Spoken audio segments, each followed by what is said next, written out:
はい。皆さんこんにちは、ガジェログです。今回はこちらのね、Apple Watch の歩数、現在6489歩となっていますけども、この歩数データを使って、なんとかフォークオンのアプリが iPhone とそして Android 上にも入っていますが、このフォークオンのアプリに Apple Watch 上の歩数データをなんとか反映させたいっていったそういったニーズがあると思うんですが、どうやってやるかについてご紹介したいと思います。少なからずね、私個人は Apple Watch 用の歩数データをフォークオンに反映させたいと思いました。スマホを持って歩くっていうことはなるべくしたくないなと思っていまして、スマートウォッチ単体で得られたデータをなんとかフォークオンのね、ドリンク1本得られるまでのそういったね、ちょっと執念になりますけども、どうやってね、カウントさせるのかご紹介したいと思います。というのもね、今見ていただきますと、Android 上にありますこちらの数字、本日は6510歩となっています。そしてウィークリー、今週は35000歩オーバーしていますので、こちらのスタンプ、今週はこちらのスタンプが本日得られています。コツを含めましてね、ご紹介したいと思います。それでは早速本日も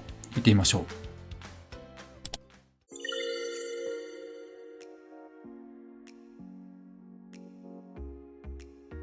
まず最初にですね、準備しなければならないものがありますが、基本的に Apple Watch は使いません。どうするかと言いますと、Apple Watch を使っている方はよくお分かりだと思いますが、得られたデータは常にこのヘルスケアのデータにアップデートされているわけですね。本日は6488歩と記録されています。このデータは Apple Watch 上で得られたデータが反映されているわけですね。で、これを前提にお話をしていきたいと思います。この歩数データっていうのは実はですね、こちらの Google Fit と連携させることもできます。Google Fit 上でも6497歩と若干の誤差はありますけど、このように Apple のヘルスケアと Google Fit を連携させることができます。その方法っていうのは、このプロフィールを開きます。そうしますと、この一番上のところにこのギアのマークがありますが、こちらをタップします。するとヘルスケアを使ってアクティビティを管理というところが出てきますので、こちらをタップします。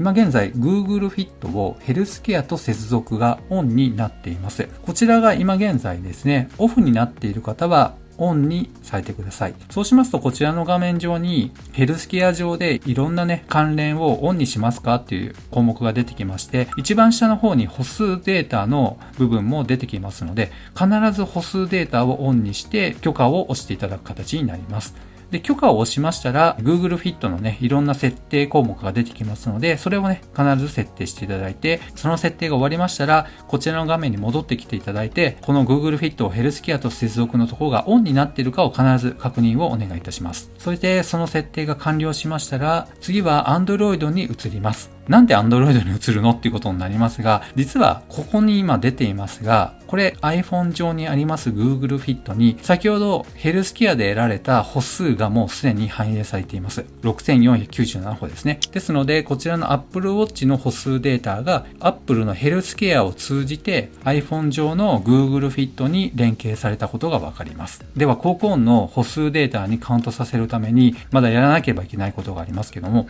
それはですね、今度はAndroid 上の Google Fit を開きます。ただ Android スマホを持っていない方はもうこの時点で設定ができませんので申し訳ありませんがね、これ以上進めることはできません。しかしながら Android スマホをお持ちの方であれば Android にこの Google Fit を入れていただいて、そして同じく広告も入れていただいている状態で進めていきたいと思います。Android の方の Google Fit を開きたいと思います。そうしますとね、ちょっと誤差はありますけども iPhone 上のこの歩数データと Android 上の歩数データですね、若干誤差はありますがほぼね同期していることがわかります。これはなぜ誤差があるかと言いますと、それぞれのスマホを持って歩いた時の歩数もカウントされている可能性があるからです。で、この状態でですね Android 上に歩数データが来ているっていうことがわかりました。これはもともとは Apple Watch で得られたこの歩数データがここまで反映されているわけですね。これを前提にまた進めていきたいと思います。次にコークオンのアプリを開きます。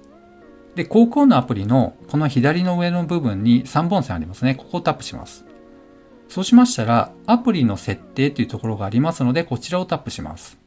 そうしますとスマホ歩数計データの連携っていうのがこちらに出てきますので、ここをオンにしてください。そうしますとこちらに連携済みになっていますが、Google Fit の歩数計データと連携しているということになります。もうこれでね、何を言いたいのかお分かりだと思いますけども、つまり Google Fit の得られたデータをコークオンで吸い取ることができますので、その結果、こちらのデータに反映させることができるというわけですね。これで流れがね、お分かりになったと思いますけども、こういう流れで連携させることによって、Apple Watch の歩数データをAndroid 上のコーク音に反映させるっていうところに落ち着くことができます。その結果、スタンプが溜まっていくっていうことになるわけですね。